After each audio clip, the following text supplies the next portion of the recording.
撒母耳下卷11章26节到12章13节。11章26节，乌利亚的某听到伊的丈夫已经死，就为伊啼哭。丧事结束，大卫就找人带拔示巴入宫，伊就做大卫的某，甲大卫生一个囝。总是上主对大卫做即个代志真无欢喜。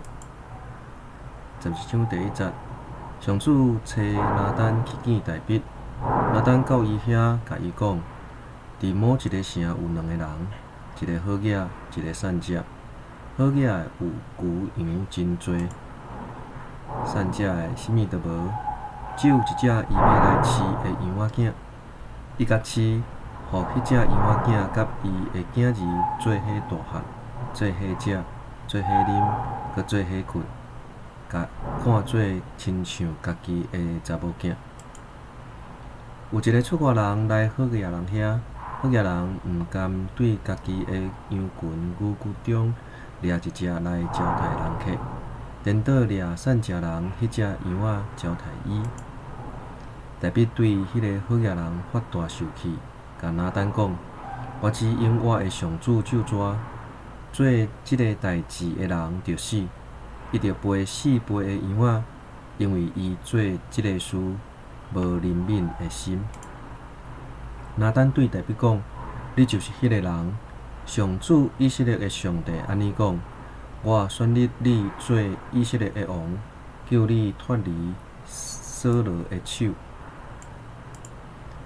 我用你主人的厝体予你，嘛将你主人遐的某交予你，佮将以色列家甲犹大家予你。遮个你若要嫌无够，我会佮较济予你。